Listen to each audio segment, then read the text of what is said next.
হঠাৎ যেন টাঙ্গাইলে নেমেছে ভারতের এক ঝাঁক তারকা। কেউ সিম্বা, কেউ বাহাদুর, আবার কেউ রাজা বাবু। হঠাৎ করেই যেন বাংলাদেশের টাঙ্গাইলে হাজির হয়েছে ভারতের এক ঝাঁক তারকা। নাম শুনলে মনে হবে বলিউডের নতুন কোনো সিনেমার পোস্টার। কেউ সিম্বা, কেউ বাহাদুর, আবার কেউ রাজা বাবু। তাদের দেখতে প্রতিদিন ভিড় করছেন অসংখ্য মানুষ। চলছে ছবি তোলা, ভিডিও করা, এমনকি অনেকেই দূর দূরান্ত থেকে শুধু এক নজর দেখতেই ছুটে আসছেন। কারো শরীর পাহাড়ের মতো বিশাল, কারো হাঁটা যেন রাজকীয়, কেউ আবার এতটাই শান্ত যে পাশে দাঁড়িয়ে শিশুরাও ছবি তুলছে নিশ্চিন্তে।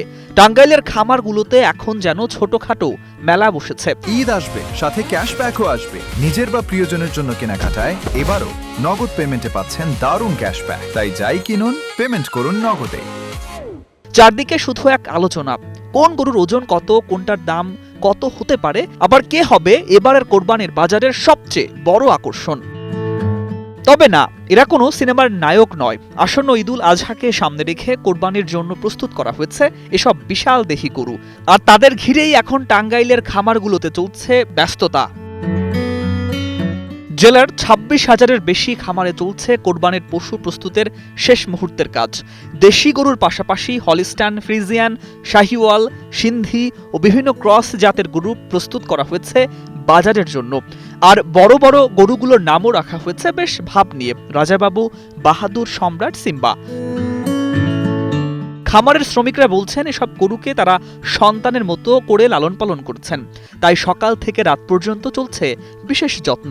কেউ খাওয়াচ্ছেন কাঁচা ঘাস, কেউ পরিষ্কার করছেন খামার, আবার কেউ গরুর শরীরে পানি ঢেলে গরম কমানোর চেষ্টা চলছে।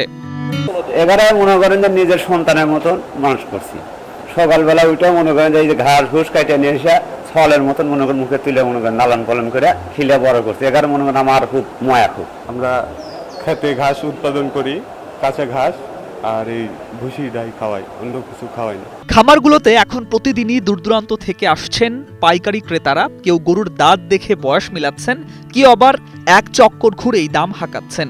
ক্রেতাদের দাবি, এবছর গরুর দাম একটু বেশি হলেও ভালো মানের গরু মিলছে খামারগুলোতে। টাঙ্গাইলের যারা আমরা গরুর ছোট ছোট গরুর ব্যবসার সাথে সম্পৃক্ত আছি, যত ছোট ছোট খামারি যারা আছি, তাদের একটাই চাওয়া, আমাদের এই গরুগুলাতে অন্য বছরের তুলনায় এই বছর আমাদের এই গরুগুলাতে অনেক বেশি খরচ পড়েছে। প্রত্যেকটা গরুতে প্রায় ৩০ থেকে ৪০ হাজার টাকা আমাদের মেনটেন্যান্স খরচ যেটাকে বলে যে সবকিছু মিলে পড়েছে। সেক্ষেত্রে একটা ন্যায্য মূল্য যদি আমরা না পাই তাহলে আমাদের অনেক ক্ষতির সম্মুখে হয়ে যাব। আমি মাননীয় প্রধানমন্ত্রী থেকে শুরু করে তার কাছে অনুরোধ করব, ছোট ছোট খামারি, ছোট ছোট উদ্যোক্তা যারা আছে তারা যেন সঠিক দাম যেন পাই, বাইরে থেকে যেন গরু না আসে, এটাই আমাদের একটা দাবি। তবে খামারিদের হাসির আড়ালে রয়েছে বড় দুশ্চিন্তাও। নিজেদের জমিতে উৎপাদিত কাঁচা ঘাস দিয়ে কিছুটা খরচ সামাল দেয়া গেলেও বাজারে গোখাদ্যের দাম এখন আকাশচুম্বী। ওষুধ, শ্রমিক আর পরিবহন খরচ মিলিয়ে গরু পালন করতে ব্যয় বেড়েছে কয়েক গুণ। খামারিদের আশঙ্কা, ন্যায্য দাম না পেলে এবার লাভের বদলে গুনতে হতে পারে লোকসানের হিসাব। আর ভারতীয় গরু আসা বন্ধ না হলে স্থানীয় খামারিরা ক্ষতির মুখে পড়বেন বলেও দাবি তাদের। এখানে যেটি গরু দেখছি এর মতো গরু আমি পাই নাই। এই গরুটি খুবই সুন্দর, গরুটি আমার খুব পছন্দ। আমার যেটুকু পছন্দ হয়েছে আমি 3টা অথবা 4টা গরু এখান থেকে আমার বন্ধুদেরকে আমি নিয়ে দিতে পারবো। সেটা মজার কাহিনী যে গরুটা খানাটা সঠিক আছে, কারণ উনি নিজে হাতে তৈরি খানাটা নিজে হাতে তৈরি করে, কোনো দোকানে ফিট মিট এগুলার থেকে মুক্ত আছে গরুগুলা। এই কারণে এই গরুগুলোর প্রতি আমার খুবই আগ্রহ।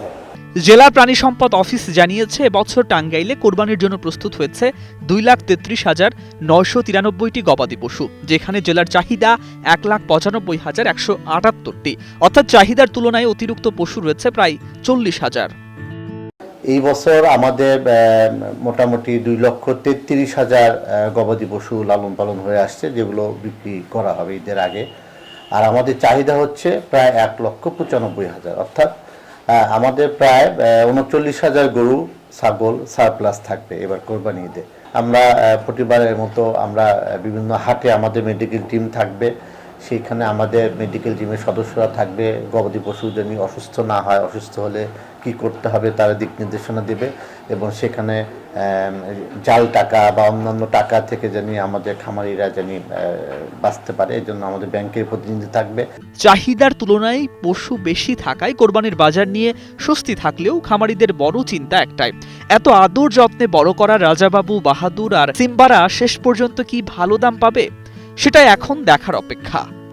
News desk, 21 television.